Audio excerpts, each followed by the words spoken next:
in San Francisco for IMTC USA 2017. What I really want to ask you, Greta, is you came to the first conference in Las Vegas, 2015. 2015, and yes. you took the compliance course. I did. Yes. And then you because of your background in technology and blockchain, which I want you to explain a little bit. Yes. You really have become very much part of our and I say IMTC's movement into technology, into inviting more fintech companies to come into the space. And it is part because we are deciding to do that, but it's part also because the industry is moving in that direction. And so I wanted you to tell me, how do you see that happen? I mean, it's only been 2 years, but I think, of course, everything is moving faster. But I want you to tell me how do you see that change happening? It has been very rapid. Of course, technology moves very fast. But when I first saw the IMTC course material and I was in blockchain, my intent was to attend the blockchain course. But I knew that my customers were going to be subject to a compliance environment. And although they were themselves actually not going to be in the money transfer business, they were subject to money transfer environment. They weren't remittance companies, but they were blockchain exchanges. So I wanted to be sensitive in my company to what their concerns and environment were. So I came to IMTC for myself to understand as a CEO what is this compliance environment and to be articulate and to understand that language.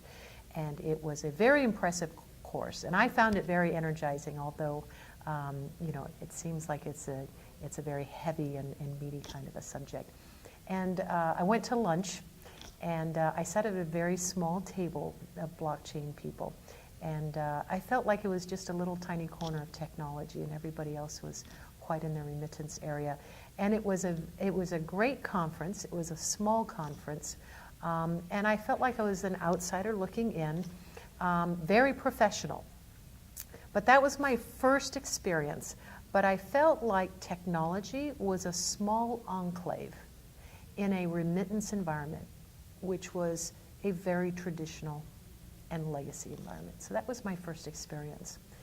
And it was after that certification course, which I found very exciting and a new area of learning, that you and I engaged on the subject. And I had a very strong opinion that I felt that whether it was blockchain or a financial technology, that this remittance industry, as an outsider, it appeared to me that there was a real need for financial technology to be part of the solution for the problems of the incumbents we're talking about at that industry. And Good. it did not seem to be part of the real topic of the solution. That was the first conference.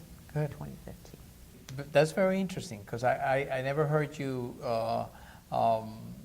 explain that process from that first one. So now, after that we engaged, and you've done some empty bits, and now we are hearing in San Francisco, in our first conference in San Francisco, which is really fintech and remittances conference. So have you seen that evolve from that moment when you felt like an outsider to now? Amazing. I feel like I should have strapped down to this rocket ship here for the last 2 years. Good. So we engaged a few months later and started talking about how do we actually make financial technology, and then we discussed about actually this is remittance technology, RemTech. How do we make that central to being part of the engine, the vehicle for solving the problems, whether those problems are regulatory and compliance issues, whether they are the risks inherent, the barriers for this global and cross-border transactions for the customer. So that is what we discussed, and then over a series of the conferences up until today in San Francisco, now we find ourselves at a conference where remittance technology and financial technology is the central theme and is in all of our panels right now. And what I find interesting is who we have attending Yes. is not just the companies that are comfortable and well-skilled and have taken on board the latest and emerging technologies. We find the companies curious and interested in emerging technologies that know nothing about these areas. Yes. They're saying we are a large number 3, number 4, number 5 remittance technology, and we know nothing about blockchain. And we're here to learn. We're here to listen to startup companies that run their entire remittance company on blockchain. Yes. Or they are an ATM company saying, we are now venturing into trying to understand every kind of service we can provide and how to partner with strategic partners to provide better services to our customers. We're interested in how we can do that. Yes, and I've seen it. I mean, it's a question of how to bring these new companies and make them feel that this industry welcomes them. It is open to hear them, and it's not something that we worked in this, but the traditional money transfer companies are just in a period of 2-3 years have changed their attitude, because I've seen that happen too. It's not now they're open to discuss, they're open to learn. You see them interacting in the networking area, talking about it, and even the regulators that are here. I noticed told that. us, it says this is very interesting to really understand the challenges they're having with regulations, and I think that some of the regulators that are here they don't want to be the ones that are putting barriers to entry. I mean, it is a question. Yes, I mean there is a regulation, you have to comply with it, and the regulators cannot change it. But a lot is in the interpretation, and a lot comes into how do you explain the business model. So we had a panel on digital agents, very interesting, and a Bitcoin company just said that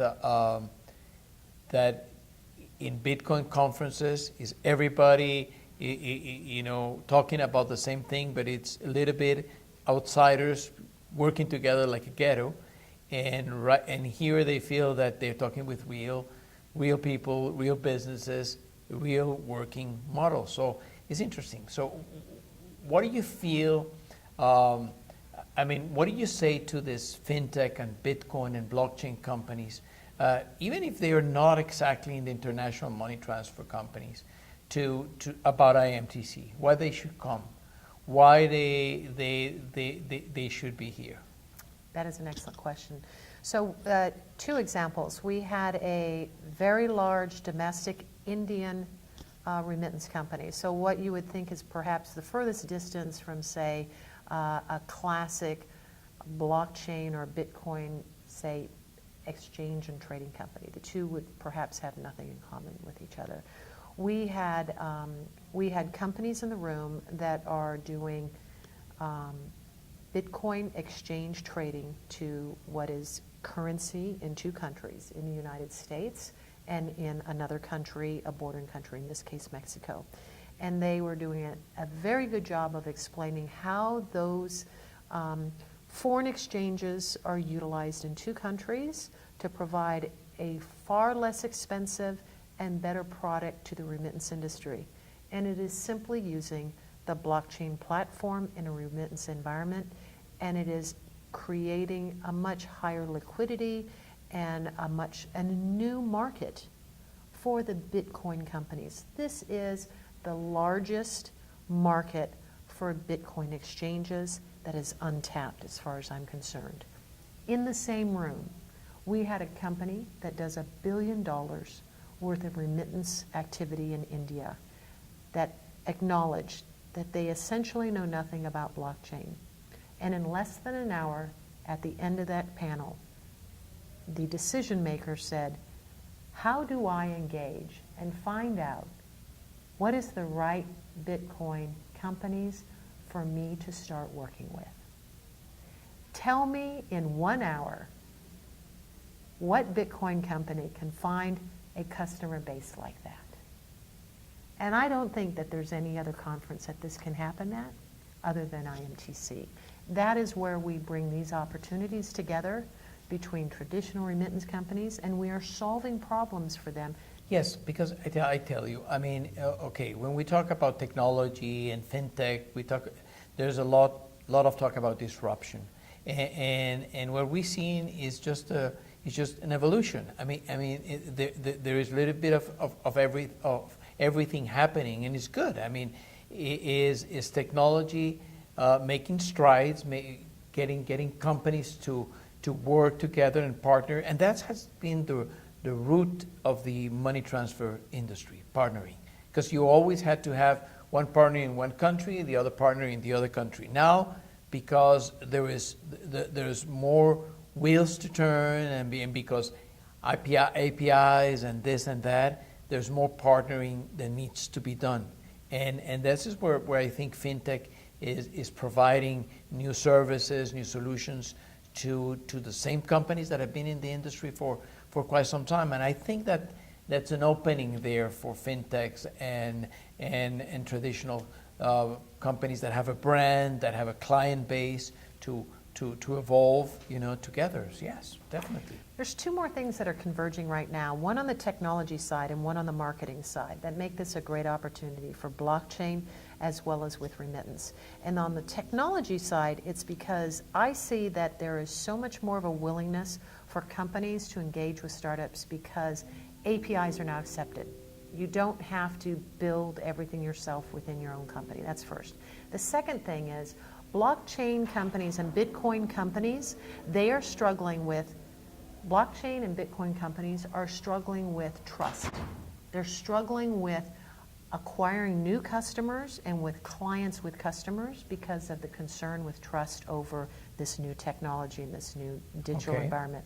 Yes. Remittance companies bring the strongest relationship with customers of any industry.